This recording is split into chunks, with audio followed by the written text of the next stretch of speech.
시간은 우리 서로 한번 옆 사람과 이렇게 인사하겠습니다. 예수님을 기뻐합시다. 예수님을 기뻐합시다. 예, 오늘 말씀은 예수 그 이름이라는 제목으로 말씀을 전합니다. 여러분들은 어떤 이름을 떠올리면 마음이 설레입니까? 만일 누군가의 이름이 마음에 설레인다면 그것은 아마 특별한 관계일 것입니다. 그런데 아무리 불러도 마음이 설레이지 않는 이름도 있습니다. 옛날 초등학교 때 교과서에 보면 철수야 놀자, 영희야 놀자, 바둑이와 철수 이야기가 있죠. 그런 이름은 아무리 떠올려도 마음에 설레이는 것은 아닌 것입니다. 왜냐하면 특별한 관계가 아니기 때문에 그렇습니다. 그러나 내가 그 이름을 생각하면, 그 이름을 부르면 내 마음이 설레이고 감정이 일어난다면 이것은 특별한 관계인 것입니다. 예를 들어 로미오에게 줄리엣이라는 이름은 어떨까요? 마음의 애절함과 그리움과 사랑스러움과 간절함이 느껴지는 이름이에요. 로미오와 줄리엣. 그렇다면 우리 예수님의 이름은 어떻습니까? 예수님의 이름을 생각할 때 여러분의 마음은 어떻게 반응하고 있습니까? 오늘 본문은 우리 예수님에 대해서 소개하고 있습니다. 21절에 아들을 낳으리니 이름을 예수라 하라. 이는 그가 자기 백성을 그들의 죄에서 구원할 자이심이라 하니라. 그랬어요. 예수의 이름은 자기 백성을 그들의 죄에서 구원할 자이다. 예수의 이름을 생각하면 죄에서 구원을 얻는다는 의미를 알게 되는 것입니다. 그래서 예수의 이름을 생각하면 우리의 마음이 설레이게 되는 거예요. 우리가 잘 아는 송명희 시인, 그는 중증 장애를 가지고 태어났습니다. 온몸이 굳어 있어서 말도 잘하지 못하고 글도 잘 쓰지 못하고 일어나지도 못하고 몸을 뒤집기도 어려운 그런 상태였습니다. 그래서 그녀는 자기의 삶을 몇 번이나 포기하려고 했어요. 근데 자기가 죽으려고 해도 자기 스스로를 죽일 수가 없는 거예요. 그런데 그녀가 예수님을 만났습니다. 예수님을 만나고 나서 그의 인생이 달라지기 시작했는데 그녀가 예수님에 대해서 고백한 말을 들으면 참으로 놀라운 것입니다. 그녀의 고백을 보면 이렇습니다. 예수, 오 그 이름, 나는 말할 수 없네. 그 이름 속에 있는 비밀을, 그 이름 속에 있는 사랑을, 그 사랑을 말할 수 없어서 그 풍부한 표현 못해서 비밀이 되었네. 그 이름 비밀이 되었네. 사람들 그 이름 건축자의 버린 돌처럼 버렸지만 내 마음에 새겨진 이름은 아름다운 보석, 내게 있는 귀한 비밀이라. 내 마음에 숨겨진 기쁨, 예수 오 그 이름, 나는 말할 수 없네. 그 이름의 비밀을, 그 이름의 사랑을. 예수님의 이름이 내게는 비밀이고 내게는 보석과 같다 고백하고 있어요. 사람들은 그 이름을 건축자가 버린 돌처럼 버렸지만 내게는 그 이름이 보석과 같이 마음에 새겨져 있다 고백하고 있는 것입니다. 18세기에 존 뉴턴이라는 사람은 노예 상인으로 악명 높은 사람이었습니다. 그런데 그가 예수님을 만났습니다. 그리고 목사가 되었어요. 그 삶을 다 청산하고 새로운 삶을 살면서 그 마음속에 다가오는 예수는 어떤 모습이었을까요? 그가 예수님에 대해서 이렇게 표현하고 있습니다. 예수의 이름은 우리의 귀에 얼마나 감미로운지, 그것은 우리의 슬픔을 달래주고 우리의 상처를 치유하며 우리의 두려움을 내어 쫓는다 그랬어요. 여러분은 예수의 이름이 여러분에게 감미롭습니까? 예수의 이름이 여러분의 마음에 숨겨진 보석과 같습니까? 여러분의 마음을 설레이게 하는 이름이 예수 그 이름입니까? 그렇다면 무슨 이유로 그 이름이 우리의 마음을 설레게 할까요? 그 비밀은 바로 이렇습니다. 그것은 바로 우리가 구원받을 필요성이 있기 때문에 그러세요. 우리가 구원받아야 할 존재이기 때문에 그렇습니다. 그래서 그 예수의 이름만 생각하면 그렇게 감격스럽고 그렇게 감사하고 그렇게 우리의 마음을 뜨겁게 하는 것입니다. 21절에 아들을 낳으리니 이름을 예수라 하라. 이는 그가 자기 백성을 그들의 죄에서 구원할 자이심이라 하니라 그랬어요. 지금 여기 하나님의 백성일지라도 무엇이 필요하다고 말하고 있습니까? 구원이 필요하다고 말하고 있는 거예요. 자기 백성을 그들의 죄에서 구원할 자이심이라. 그러나 문제가 뭐냐면 내가 구원받아야 할 대상이다, 내가 죄인이라는 인식이 없으면 그 이름이 별로 감흥이 없는 것입니다. 나에게 귀한 이름이 아니에요. 제가 신대원을 다닐 때 같은 기숙사방에 동료 전도사님이 있었습니다. 몸도 아주 빼빼 마르고, 그런데 고민하면서 기도하는 모습을 제가 보았어요. 그래서 왜 그러냐고 물었더니 그 전도사님이 하는 말이 자기 형님이 신장이 너무나 나빠져서 지금 계속 몸이 붓고 투석을 하고 있는데 누군가 장기 기증할 사람을 기다리고 있다는 거예요. 신장 이식을 하지 못하면 곧 세상을 떠나게 된다는 것입니다. 얼마나 애타게 찾는지, 그래서 하나님께 기도하다가 이 전도사님이 결심을 한 거예요. 그렇게 애타게 기다리는 형님에게 자기의 신장을 떼어주기로 결심을 한 것입니다. 그래서 자기의 신장을 줄 수 있는지 조직검사를 하고 왔다는 거예요. 그런데 조직검사 결과가 자기의 신장을 형에게 이식할 수 있다는 결과가 나온 것입니다. 그래서 그는 형에게 자기의 신장을 하나 떼어서 주었어요.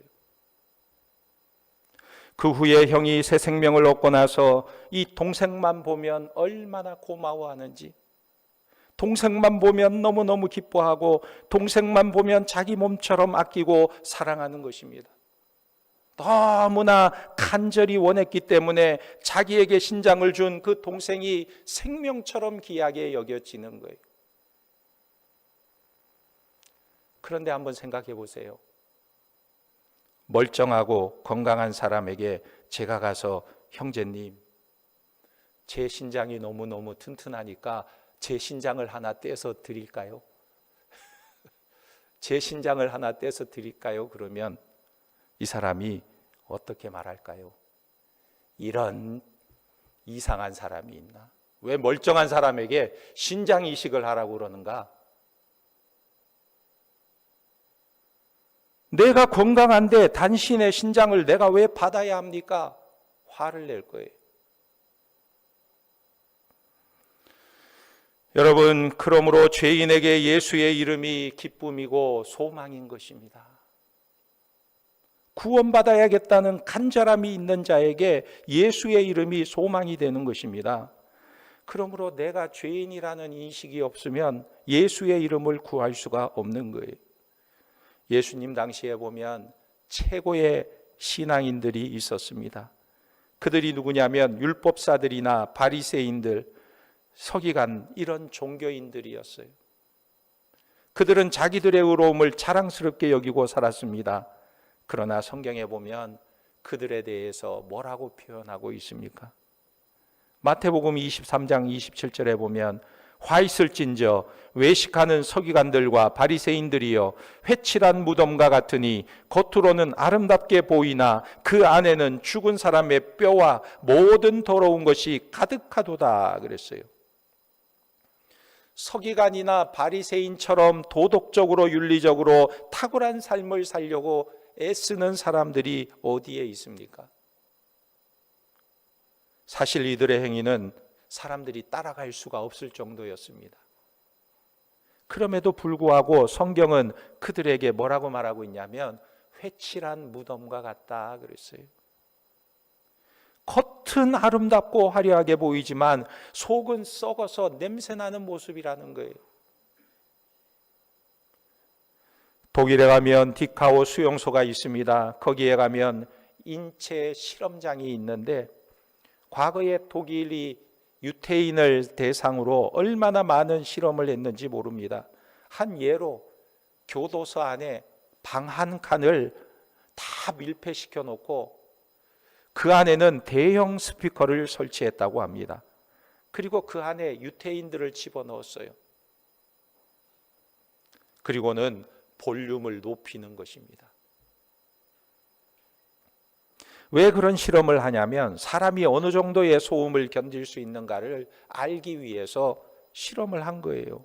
그래서 실험하는 자가 볼륨을 올리기 시작하면 이 소리가 엄청 크기 때문에 사람들은 그냥 막 못 견뎌 하면서 괴로워하는 것입니다.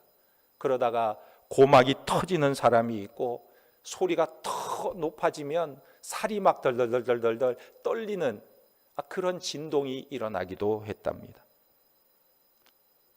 왜 이런 실험을 하냐면 비행기를 만들 때 비행기의 소음이 얼마나 사람에게 영향을 끼치는가 이런저런 것들을 테스트하기 위해서 사람들을 집어넣고 실험을 했다는 거예요. 그런데 이런 실험을 하라고 지시한 사람도 문제이지만 그러나 아주 합리적이고 이성적이고 지성적인 과학자들이 그들을 대상으로 실험을 하면서도 조금의 양심의 가책이나 불쌍히 여김이 없이 아주 냉철하게 그 실험을 진행했다는 것입니다. 바울은 이런 인간의 모습을 보고 뭐라고 이야기합니까?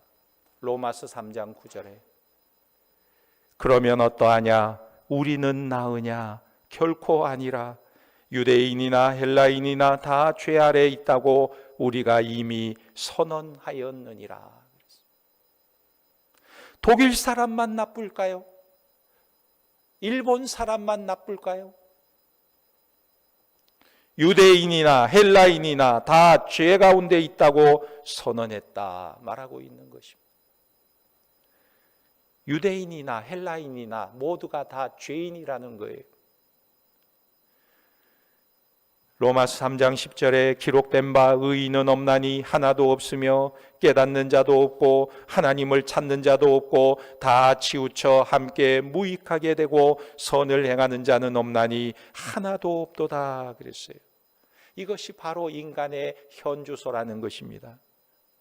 모두가 다 치우쳐 죄 가운데 있다고 말하고 있는 거예요. 저들의 눈에 하나님을 두려움이 없다는 것입니다. 그래서 그들 앞에 기다리는 것이 파멸의 길이라는 거예요. 여러분, 이 세상을 보면 아무리 크고 대의적인 명분이 있는 일을 해도 꼭 일이 틀어지는 경우가 언제냐면 개인의 감정이 조금 상하면 그 일이 틀어져 버려요. 뒤집어져 버리는 것입니다. 세상을 보면 그래요. 그러므로 우리가 신앙생활을 잘 하느냐 못하느냐 그 증거가 무엇이냐는 것입니다. 내가 정말 신앙생활을 제대로 하고 있는 것인가? 하나님의 사람으로 바르게 살고 있느냐 그 증거가 무엇이냐? 그것은 자신이 죄인이라는 인식이 있느냐는 것입니다. 하나님의 은혜가 아니면 망할 수밖에 없고 예수 그리스도가 아니면 오늘도 우리는 떳떳할 수 없고 하나님의 은혜가 아니면 살 수 없는 죄인임을 인식하고 있느냐는 거예요. 이 인식이 없으면 우리는 예수님을 원할 필요가 없는 것입니다. 예수님을 원치 않아요. 예수님 없이도 잘 사는 것입니다. 그래서 예수님 당시에 바리새인들은 언제나 예수님을 필요치 않았습니다. 예수님이 하시는 모든 일마다 꼬투리만 잡으려고 했어요. 꼬투리만 잡을 뿐 아니라 우리의 이익을 해치려고 하는 저 예수를 어떻게 하면 죽일까? 어떻게 하면 해칠까? 어떻게 하면 죽일 수 있을까? 고민했던 것입니다. 예수님을 내 삶에 모셔야겠다, 예수님의 말씀에 귀를 기울여야겠다, 이런 생각은 전혀 하지 않았던 것입니다. 그런데 당시에 많은 사람에게 멸시와 천대를 받던 죄인들은 예수님을 환영하고 예수님을 기뻐했던 거예요. 그러므로 기독교의 출발점은 무엇입니까? 우리가 이 세상을 착하게 살아서 기독교인이 되는 것이 아니에요. 도덕적으로 윤리적으로 좀 괜찮게 산다고 해서 기독교인이 되는 것이 아닙니다. 진실해야 되는 거예요. 자신 앞에 절망이 있어야 하는 것입니다. 하나님 앞에 진실해야 기독교인이 되는 것입니다. 여러분은 예수님을 필요로 합니까? 죄인임을 인정하고 계십니까? 바울은 늘 이런 고백을 했어요. 나는 죄인 중에 괴수로다. 바울은 왜 자신을 이렇게 고백하고 있을까요? 죄인이라는 의식이 있을 때 하나님 앞에 겸손하고 하나님의 은혜를 구하게 되는 것입니다. 오늘 여러분들이 예수의 이름만 불러도 가슴이 설레이고 마음의 기쁨과 감격이 일어나는 자들이 되시기를 예수님의 이름으로 축원합니다. 두 번째로 예수님의 이름은 우리를 구원할 자격이 있어요. 여러분, 이 세상에서 누가 나를 구원할 수 있겠습니까? 나를 구원할 자격이 있는 자가 누구냐? 예수님밖에 없다는 거예요. 오직 예수 그리스도밖에 없다는 것입니다. 왜 그렇습니까? 이 예수님만 죄가 없기 때문에 그래요. 여러분, 죄인이 죄인을 구원할 수 있을까요? 절대 그렇게 할 수가 없어요. 예를 들어서 사형 선고를 받은 자가 누군가를 위해 자기의 목숨을 줄 수 있습니까?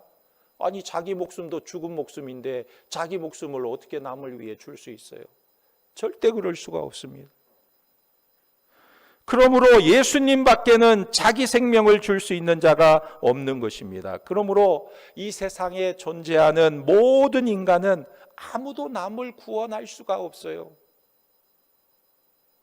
예를 들어 이 세상에서 성자로 불리는 불교의 부처를 생각해 보세요. 인간으로 훌륭한 점이 있을 수 있을 겁니다. 그러나 그가 인간을 구원할 수 있을까요? 결코 그럴 수 없습니다. 왜냐하면 그도 구원받아야 할 자이기 때문에. 어머니 아버지로부터 태어난 자예요. 원죄를 가지고 태어난 자입니다. 그의 제자들이 한 번은 그에게 신의 존재에 대해서 질문을 했습니다. 그러나 그는 한 번도 신의 존재에 대해서 명확하게 대답해 주지 못했다고 합니다. 45년 내내 대답을 하지 못했다고 그래요. 그러다가 나중에 그가 제자들에게 이렇게 말해 주었다고 합니다. 내가 주는 가르침은 가르침이 아니라 그들이 실제를 바라보도록 해주는 하나의 문이다. 나는 단지 그대들이 실제에 다가갈 수 있게 해주었고 문을 열 수 있는 열쇠만을 주었다. 나는 그 문을 연 뒤에 보게 될 것에 대해서는 아무 말도 하지 않았다. 나는 그것에 대해서는 아무 말도 할 수 없다. 자기도 모른다는 거예요. 그러므로 무엇을 말하고 있냐면 나도 구원을 받아야 할 대상이다. 나는 구원자가 아니라는 거예요. 또 공자는 무엇을 말했습니까? 내가 아침에 도를 깨달으면 저녁에 죽어도 한이 없겠다 그랬어요. 이 공자가 도를 깨달았을까요? 깨닫지 못했어요. 죽을 때까지 깨닫지 못했어요. 왜 그렇습니까? 모두가 다 구원받아야 할 대상이었기 때문에 그런 것입니다. 그러나 오늘 말씀에 우리 예수님에 대해서 분명히 말씀하고 있어요. 그 이름을 예수라 하라. 이는 그가 자기 백성을 그들의 죄에서 구원할 자이심이라 그랬어요. 예수님은 우리를 구원할 구원자이심을 분명히 말씀하고 있는 것입니다. 왜 그렇습니까? 예수님만이 죄 없이 이 땅에 태어났기 때문에 그래요. 그래서 성경은 우리 예수님의 탄생에 대해서 아주 자세히 기록하고 있는 것입니다. 오늘 마태복음 1장 18절에 보면 예수 그리스도의 나심은 이러하니라 그의 어머니 마리아가 요셉과 약혼하고 동거하기 전에 성령으로 잉태된 것이 나타났더니 그랬어요. 예수님은 어떻게 잉태되었는가? 성령으로 잉태되었다. 약혼하고 동거하기 전에 성령으로 잉태된 것이다 말하고 있습니다. 여러분, 이 사건 때문에 우리 기독교가 수세기 동안 많은 과학자들과 또 지성인들에게 공격을 받아왔습니다. 그 내용이 무엇일까요? 어떻게 동정녀에게서 아이가 태어날 수 있느냐? 이것으로 공격을 받은 거예요. 어떻게 남자가 없이 아이가 태어날 수 있느냐? 어떻게 남자 없이 아이가 태어날 수 있느냐? 이게 공격의 포인트였습니다. 그런데 제자들은 왜 이런 위험한 기록들을 상세하게 기록해서 남겨놓았을까요? 이것은 무엇을 말하냐면 기독교는 꾸며낸 종교가 아니라는 거예요. 사실을 기록한 것이 성경이라는 것입니다. 왜 그러면 이렇게 기록해 놓았느냐? 분명한 이유가 있습니다. 이것이 바로 구원의 본질적인 요소이기 때문에 가감없이 기록하고 있는 거예요. 다시 말해서 남자의 씨로 태어나지 않았다는 것은 성령으로 태어난 것을 말씀하고 있는 것입니다. 이것이야말로 예수님만이 인간을 구원할 수 있는 유일한 구원자임을 오히려 증명하고 있는 거예요. 그래서 마태복음 1장 20절에 이 일을 생각할 때에 주의 사자가 현몽하여 이르되 다윗의 자손 요셉아 내 아내 마리아 데려오기를 무서워하지 말라 그에게 잉태된 자는 성령으로 된 것이라. 여러분, 성령으로 잉태된 자는 남자의 후손일까요? 여자의 후손일까요? 여자의 후손이에요. 여자의 후손. 남자의 씨가 들어가지 않았다는 거예요. 여자의 후손으로 태어난 것입니다. 이것이 왜 중요하냐면 이것은 죄와 상관없이 태어나야 메시아로서의 자격이 있다는 것입니다.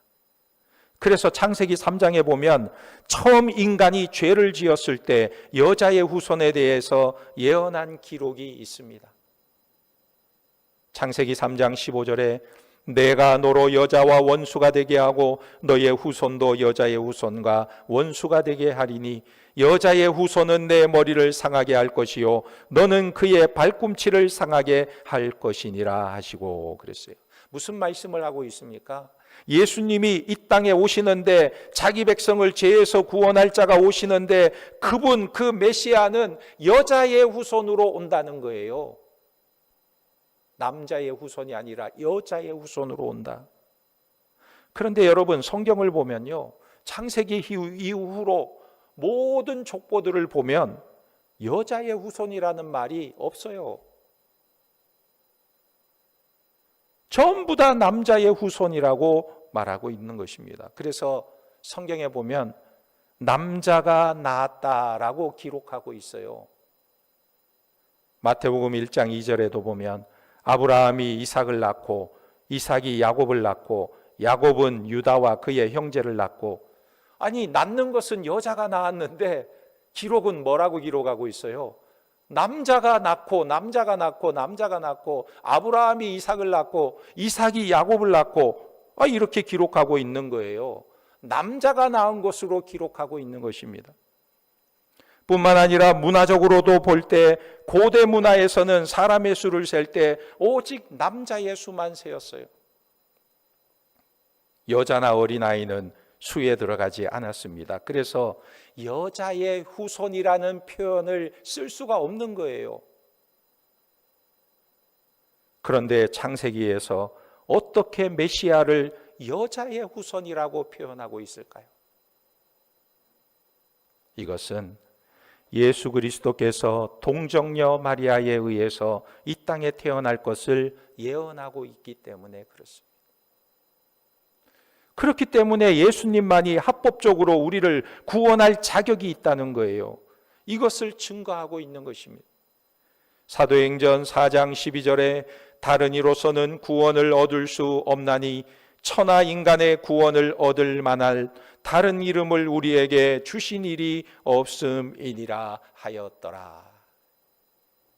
예수의 이름이 저와 여러분을 구원하는 줄 믿으시기 바랍니다. 그리고 마지막으로 생각할 것은 구원의 방법이에요. 구원은 오직 예수님만이 유일한 방법인데 왜 예수님만 우리를 구원하시는가? 그것은 그분의 속죄의 피가 우리를 구원하는 것입니다. 속죄의 피를 흘려주셨기 때문에 우리를 구원할 수 있는 거예요. 우리가 죄값을 치르려면 거룩한 제물이 있어야 하는 것입니다. 하나님 앞에 나아가기 위해서는 속죄의 제물이 반드시 필요한 거예요. 그래서 세례 요한은 예수님이 이 땅에 오셨을 때 이렇게 외쳤습니다. 보라, 세상 죄를 지고 가는 하나님의 어린 양이로다 그랬어요. 왜 예수님을 어린 양이라고 표현하고 있습니까? 그것은 두 가지 상징적인 의미가 있어요. 하나는 유월절 어린 양의 상징인 것입니다. 출애굽기 12장에 보면 이스라엘 백성들이 출애굽하기 전에 유월절을 지키게 돼요. 하나님께서 애굽의 모든 장자를 다 죽일 것이라고 말씀하셨을 때 이스라엘 백성들에게는 너희는 양을 잡아 그 피를 문설주 좌우 임방에 다 바르라. 그러면 죽음의 사자가 왔다가 그것을 보고 넘어갈 것이다. 그래서 유월한다. 유월절이에요. 이스라엘 백성들은 그 말을 듣고 어린 양을 잡아 그 피를 문설주 좌우 임방에 다 발랐습니다. 그래서 죽음의 사자가 그것을 보고 넘어갔어요. 이 집의 장자는 죽이지 않고 넘어갔어요. 마찬가지로 우리 예수님의 보혈의 피로 인해 사망이 우리를 엄습하지 못하고 넘어가게 되는 것입니다. 또 하나는 레위기에 속죄제가 있습니다. 흠없는 양을 잡아서 피를 흘리는 의식인데 그 피를 흘림으로 제사함을 받게 되는 것입니다. 그래서 예수님이 이 땅에 오셨을 때 하나님의 어린 양으로 오신 거예요. 예수님이 태어난 곳이 어디입니까? 저 유대 땅 베들레헴 마구간에 오셨어요. 유대 땅 베들레헴 마구간에 태어나신 것입니다. 아니 왜 사람이 태어나는데 짐승이 거처하는 곳에 태어납니까? 뭔가 상징하는 것이 있지 않을까 생각이 됩니다. 인간의 죄를 대속하기 위해 하나님의 어린 양으로 오신 예수님을 상징하는 모습이 아닐까 생각이 돼요. 히브리서 9장 22절에 율법을 좇아 거의 모든 물건이 피로서 정결케 되나니 피 흘림이 없은즉 사함이 없느니라 그랬어요. 피 흘림이 없은즉 사함이 없느니라. 히브리서 10장 9절에 그 후에 말씀하시기를 보시옵소서 내가 하나님의 뜻을 행하러 왔나이다 하셨으니 그 첫 것을 폐하심은 둘째 것을 세우려 하심이니라. 이 뜻을 좇아 예수 그리스도의 몸을 단번에 들이심으로 말미암아 우리가 거룩함을 얻었노라 그랬어요. 그가 우리를 대신해 희생의 제물로 자신의 몸을 단번에 드림으로 인하여 우리가 거룩하게 되었다, 깨끗하게 되었다 말씀하고 있는 것입니다. 그 피가 우리의 죄를 다 씻었음을 선언하고 있는 거예요. 그래서 예수님께서 우리의 희생양이 되시고 속죄 제물이 되심으로 우리가 제사함을 받고 하나님의 거룩한 백성이 될 수 있었던 것입니다. 에베소서 1장 7절에 우리가 그리스도 안에서 그의 은혜의 풍성함을 따라 그의 피로 말미암아 구속 곧 죄사함을 받았으니 그랬어요. 여러분, 이 성탄의 계절에 우리는 왜 기뻐해야 할까요? 성탄절에 우리가 기뻐해야 하는 이유가 무엇입니까? 케이크를 선물 받아서, 산타크로스가 선물을 한 보따리 메고 와서 캐롤송이 울려서 기뻐합니까? 성탄은 예수께서 우리의 죄를 속하시려고 이 땅에 오신 거예요. 우리의 죄를 위하여 희생의 제물이 되기 위해서 오신 것입니다. 그래서 그분의 오심을 기뻐하는 거예요. 기쁘다, 구주 오셨네. 만백성 맞으라. 예수님이 오심이 기쁨이 되는 이유는 그분이 우리의 죄를 사하여 주시려고 오셨기 때문입니다. 그러므로 우리 예수님 오신 계절에 이 예수님을 기쁨으로 맞이하는 우리 복된 성도들이 되시기를 예수님의 이름으로 축원합니다. 아멘. 기도하겠습니다. 하나님 아버지, 우리를 죄에서 구원하실 참된 구원자 되신 예수 그리스도로 인하여 기뻐하며 감사와 찬송을 올려드립니다. 우리가 죄인임을 고백하게 하시고 오직 주님의 십자가의 보혈만이 우리를 구원할 유일한 방법임을 알게 하시고 예수 그 이름만으로도 우리의 가슴이 설레며 우리의 이름을, 주님의 이름을 붙들고 구원의 기쁨과 감격 속에 살아가게 하시고 이 성탄의 계절에 예수님을 온전히 맞이하는 복된 성도들이 다 되도록 인도하여 주시옵소서. 예수님의 이름으로 기도하옵나이다. 아멘.